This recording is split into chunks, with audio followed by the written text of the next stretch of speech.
2, 3. Yeah, back at it. Like a good habit, baby. What's going on, guys? What's going on, guys, man? Welcome to the channel. And we're back on it like a good habit. Hey, so it's somebody we have not done on the channel. I've seen him pop up. I've seen him on other channels. I've seen him pop up by itself. Jordan Peterson. Okay, heard of him.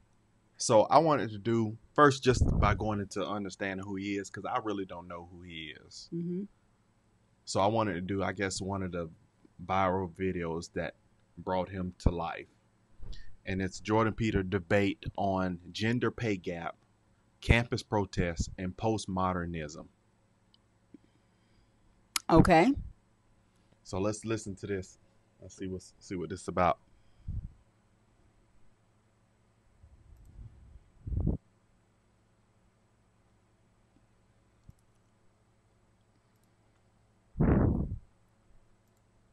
else and no partner for a woman, and there's nothing. Oh, I need the headphones. You need the headphones.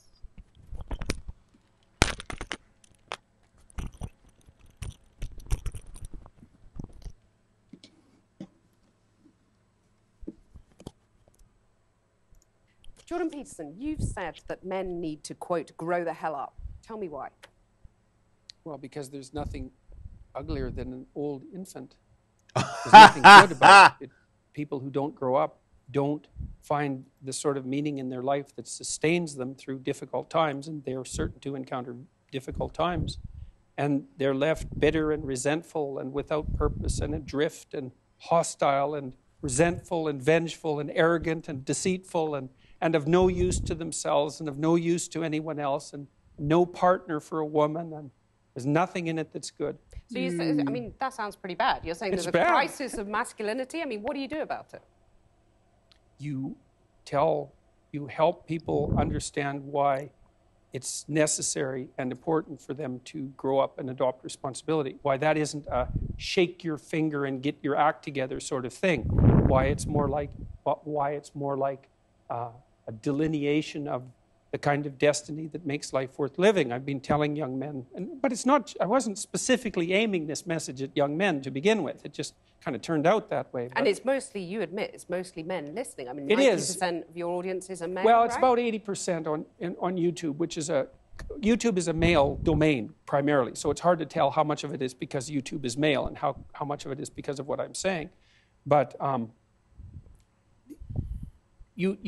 what I've been telling young men is that there's an actual reason why they need to grow up, which is that they have something to offer, that people have within them this capacity to set the world straight, and that's necessary to manifest in the world, and that also doing so is where you find the meaning that sustains you in life. So what's gone wrong then?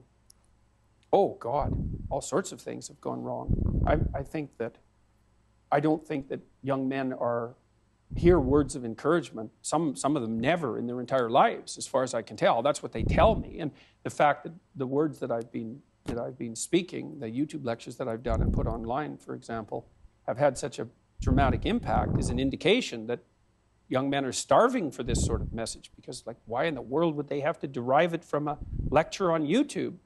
They're not being taught that it's important to develop yourself. But does it bother you that your audience is predominantly male? Isn't that a bit divisive? No, I don't think so. I mean, it's no more divisive than the fact that YouTube is primarily male and Tumblr is primarily female. Isn't it? Tumblr is primarily female. But you're just saying that's the way it is. Well, I'm not saying I was anything. going to say, It's just Tumblr's still observation around? that's the way it is. It's 4 years ago. There's plenty of women that are watching my lectures and coming to my talks and buying my books. It's just that the majority of them happen to be men. What's in it for the women, though? Well, what sort of partner do you want? You want an overgrown child? Amen. Or do you want someone to contend with that's going to help you? That's Rely right. on? Women have some sort of duty to sort of help fix the crisis of masculinity. It depends on what they want. I mean, it's exactly how I laid it out. Like, women deeply want men who are competent and powerful. And I don't mean power in in that they can exert tyrannical control over others. That's not power. That's just corruption. Yeah. Power is competence. And why in the world would you not want a competent partner? Well, I know why, actually. You can't dominate a competent partner. So if you want women domination... want to dominate. Is that what you're saying? No, I'd say women who have had their relationships impaired, their relationships with men impaired, and who are afraid of such relationships will settle for a weak partner because they can dominate them. But it's a suboptimal solution. Do you think that's what a lot of women are doing? So true. I think there's a substantial minority of women who do that. And I think it's very bad for them. They're very unhappy. It's very bad for their partners, although the partners get the advantage of not having to take any responsibility. But what gives you the right to say that? I mean, maybe that's how women want their relationships, those women. I mean, you're making these vast generalizations. I'm a clinical psychologist. Right, so you're saying you've done your research and women are unhappy dominating men. I didn't say they were unhappy dominating men. I said it was a bad long-term solution. Okay, you said it was making them miserable. Thing. Yes, it is. And it depends on the time frame. I mean, there's intense... So do you wish you could dominate me? I like how he got his I like how he got his facts straight. And I didn't know he was a clinical psychologist. So I'm sure he's participated in several research studies. So much of the research that you might even be asking about, he can give some hard, solid facts. I like everything he's saying so far about maturity. And he said nobody wants a grown infant. Exactly. Period. That means your whole life you live and you didn't grow. Or take accountability of anything. Yeah. Or responsibility for your life. You just lived it and allowed to go through it and didn't learn from experiences that could have made you better. You still continue to do the same thing. I like those softer eyelashes, boy. I mean the softer colors, eyelids. The softer neutral salmon. So what do you guys like about? I'm really working on doing something different. You guys know me. I didn't know some of y'all be putting in the comments when I be having my brights on that it is a no-go. But y'all know me. I want to be vibrant and do my own thing. But this year coming up, I'm really feeling something just different. It's all new rules. Mindset is completely shifted. New things are in the works. I'm putting out the energy and effort. Do y'all like?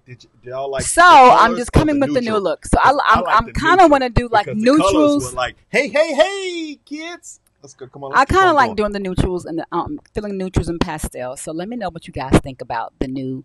I just make you look so bland because I feel like I'm already light and the new just fades me out.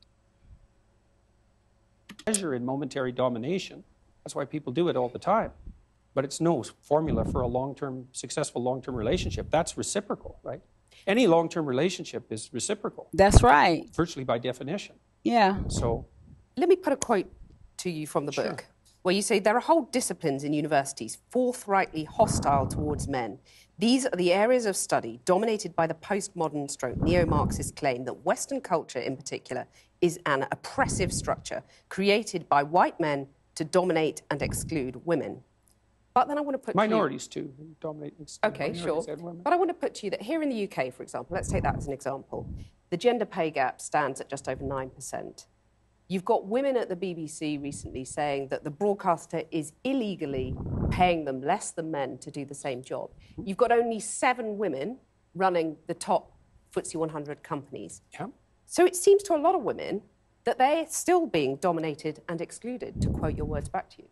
It does seem that way, but multivariate analysis of the pay gap indicate that it doesn't exist. But that's just not true, is it? That's I mean, that absolutely 9% pay gap, that's a gap between median hourly earnings between men and women. But there's that exists. Yeah, but there's multiple reasons for that. One of them is gender, but it's not the only reason. Like if you're a social scientist worth your salt, you never do a univariate analysis. Like you say, well, women in aggregate are paid less than men. Okay, well, then we break it down by age, we break it down by occupation, we break it down by interest, we break it down by personality. But you're saying basically it doesn't matter if women aren't getting to the top, because that's what's skewing that gender pay gap, isn't it? You're saying, well, that's just a fact of life. Women aren't necessarily going to get to the top. No, I'm not saying it doesn't matter either. You're saying it's a fact there are of multiple life. reasons for it. Yeah, but those reasons, why should women put up with those reasons? Why should women be content I'm not not saying to that get they to the should top? put up with it. I'm saying that the claim that the wage gap between men and women is only due to sex is wrong. And it is wrong. There's no doubt about that. The multivariate analysis have been done. So Well, I can give you an you example. keep on talking about Wait a second. multivariate analysis. Let me give you an But example. I'm saying that 9% pay gap exists. Yeah. That's a gap between men and women. I'm not saying why it exists, but it exists. Now, Yeah, but if you you're have a to say woman, why that it seems exists. pretty unfair. You have to say why it exists. But do you agree that it's unfair? If you're a woman, Not necessarily. and on average you're getting paid 9% less than a man. He said not necessarily. Because she wants him to say it's not fair because it feels some type of way to her in this interview. Yeah, but I mean, I like how he's staying cool, calm, and collected, and giving some really great responses. Yeah. It depends on why it's happening. I can give you an example. Okay. There's a personality trait known as agreeableness. Agreeable people are compassionate and polite. And agreeable people get paid less than less agreeable people for the same job. Women are more agreeable than men. Again, a vast generalization. Some It's women not are a not more generalization. agreeable than Yes, men. that's true, but that's right. And some women get paid more than men. So you were saying that by and large, women are too agreeable to get the pay rises they deserve. No, I'm saying that that's one. She's starting to get on my nerve because there are women that's smoking men when it comes to dollars. Well, I'm sure there are many factors that come into accountability that he's trying to let her know that it's not just a mere fact. He says it depends on, Different variations. right. Component of a multivariate equation that predicts salary. It accounts for maybe 5% of the variance, something like that. So surely you the need about answer- you need about another 18 factors, one of which is gender. And there is prejudice, there's no doubt about that, but it accounts for a much smaller proportion of the variance in the pay gap than the radical feminists claim. Okay, so rather than denying the pay gap exists, which is what you did at the beginning of this conversation, shouldn't you say to women, rather than being agreeable and not asking for a pay rise, go and ask for a pay rise? Make yourself disagreeable with your boss. Oh, definitely, there's that. But I also didn't deny it existed. That's right, he I didn't. denied it existed because of gender. Okay. See, because I'm very, very, very careful with my words. Pay gap I like exists, that. You accept that. You But heard you're that. saying- That's what I I mean, like. the pay gap between men and women exists. But you're saying it's not because of gender, it's because women are too agreeable to ask for pay rises. So It's make one them- of the reasons. Okay, one of the reasons. So why not get them to ask for a pay rise? I've Wouldn't done that be that. a fairer I've done way of that proceeding? many, many times in my career. And they just I've don't? counseled. Oh, they do it all the time. So one of the things that you do as a clinical psychologist is assertiveness training. So you might say, often you treat people for anxiety, you treat them for depression, and maybe the next most common category after that would be assertiveness training. And so I've had many, many women, extraordinarily competent women, in my clinical consulting practice, and we put together strategies for their career development that involve continual pushing, competing for higher wages, and often tripled their wages within a 5-year period, teaching you them how to celebrate that? negotiate. Of course. So Of do course. you agree that you would be happy if that pay gap was eliminated completely? Because that's Stop. what the radical Stop feminists it. are saying. You get on my It depends nerve. on how it was eradicated and how the disappearance of it was measured. And you're These saying things if you it's at can't- the you cost can't- of men, that's a problem. Oh, there's all sorts of things that it could be at the cost of. It could even be at the cost of women's own interests. So, Because they might not be happy if they get equal pay. no, because it might interfere with other things that are causing the pay gap that women are choosing to do. Like having children. Well, or choosing careers that actually happen to be paid less, which women do a lot of. But why shouldn't women have the right to choose not to have children or the right to choose those demanding They careers? do. They can. Yeah, that's fine. But you're saying that makes them unhappy, by and large. I'm saying no, I'm not saying that. I actually haven't said that so far. in You're the saying program. it makes them miserable. No, I at the said that beginning. what was making them miserable was having weak partners. That makes them miserable. Right. You I need to would get say your that facts many straight, women lady. around the age of, I would say, between 28 and 32 have a career family crisis that they have to deal with. And I think that's partly because of the foreshortened time frame that women have to contend with. Like, women have to get the major pieces of their life put together faster than men, which is also partly why men aren't under so much pressure to grow up. So because for the typical woman, she has to have her career and family in order pretty much by the time she's 35. because otherwise the options start to run out. And so that puts a tremendous amount of stress on women, especially at the end of their 20s. I think I take issue with the idea of the typical woman because, you know, all women are different. And that's what I want to just put another quote to you from the book. Well, You they're say, different in some ways and the same in others. okay, you say women become more vulnerable when they have children. Oh, And yes. you talked in one of your YouTube interviews about crazy harpy sisters. So, simple question. Is gender equality a myth in your view? Is that something that's just never going to happen? It depends on what you mean by equality. No, Being if treated you mean fairly, men and women, getting the same opportunities? fairly, we could get to a point where people were treated fairly or more fairly. I mean, people are treated pretty fairly in Western culture already, but we could But they're improve really that. not, though, are they? I mean, otherwise, why depends. would there only be 7 women running FTSE 100 companies in the UK? Why would there still be a pay gap, which we've Oh, well, discussed that's at easy. length? It's easy to Why are answer women that at the question. You know, I can answer that because maybe them the ones that was pushing for that particularly. She make it seem like, why can't all the women out here run? Because they might not have been pushing for that role, for that position, with their education and have that opportunity, you know, put themselves in that position to do that. So I don't know. She's making it seem like all the women going for it and they just put their foot on all the women's necks and just only let a couple through. That's bull crap. I like the way that he is answering each question and making sure that He don't step on his feet. he's being very selective with his words, and he's also letting her know that every time she may ask him something or say something, there are different variables that come into play. It's not just a cut and dry. It's this or it's that. It's several different things that you have to give account of or have to be could contribute to why is this way or why they're getting less pay or why they're choosing these types of jobs, why they're not pushing for higher wages. Right. So yeah. See, saying that they're getting paid illegally less than men to do the same job. That's not fair, Well, is let's it? go to the first question. Those are complicated questions. Seven women. Repeat that one. There's 7 only women running the top FTSE 100 companies in the UK. Okay. Well, the I mean, first that's not question fair. might be, why would you want to do that? Why would a man want to do it?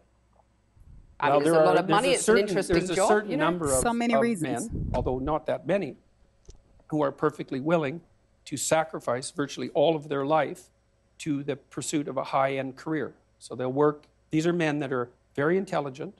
They're usually very, very conscientious. They're very driven. They're very high energy. They're very healthy. And they're willing to work 70 or 80 hours a week, nonstop, specialized at one thing to get to the top. So you're saying women are just more sensible. They don't want that because it's not a nice life. I'm saying that's part of it, definitely. And so I work So you for... don't think there are barriers in their way that prevent them getting to the top Oh, of there those are some companies? barriers, yeah, like men, for example. I mean, to get to the top of any organization is an incredibly competitive enterprise. Absolutely. And the men that you're competing with are simply not going to roll over and say, please take the position. Hello. Right. Come back to my Absolute question. Hello. warfare. Is gender Come equality on. a myth? Where is the common I don't know what sense? you mean by the question. Men and women aren't the same, and they won't be the same. That doesn't mean they can't be treated fairly. Period. Men and women are not the same. World. And it doesn't mean that they can't be treated fairly, I think is where he was going. Exactly. Take that back a little again. You're competing with are simply not going to roll over and say, please take the position. So let me come back to my absolute question. all-out warfare. Is That's gender right. equality a myth? I don't know what you mean by the question. Men and women aren't the same, and they won't be the same. That doesn't mean they can't be treated fairly. Is gender There you equality go. desirable? If it means equality of outcome, then almost certainly it's undesirable. That's already been demonstrated in Scandinavia. Because in What do Scandinavia, you mean by that? Equality of outcome is undesirable. He was well, trying men to and say women won't sort themselves into the same categories if you leave them alone to do it of their own accord. I've already seen that in Scandinavia. It's 20 to 1 So- female nurses to male, something like that. It might not be quite that extreme, and approximately the same male engineers to female engineers. And that's a consequence of the free... You know why that's extremely factual? Because I see that. I work in those groups, and it is way more male students. In engineering? Very small percentage of female engineering students. Mhm. Way more males. There are plenty of females, but when it comparison to male is not the same. Okay. Yeah. So he's telling the truth. Uh-huh. And I know this. Well, he's giving her facts from a That research study that she don't like. by him already telling you the participants, by him telling you where this research is being done, and him about to tell you some of the variables and characteristics. He's quoting a research study, and that's why he said, well, it may not be that extreme, but let's just say, so yeah, let's go. Choice of men and women in the societies that have gone farther than any other societies to make gender equality the purpose of the law. Those are ineradicable differences.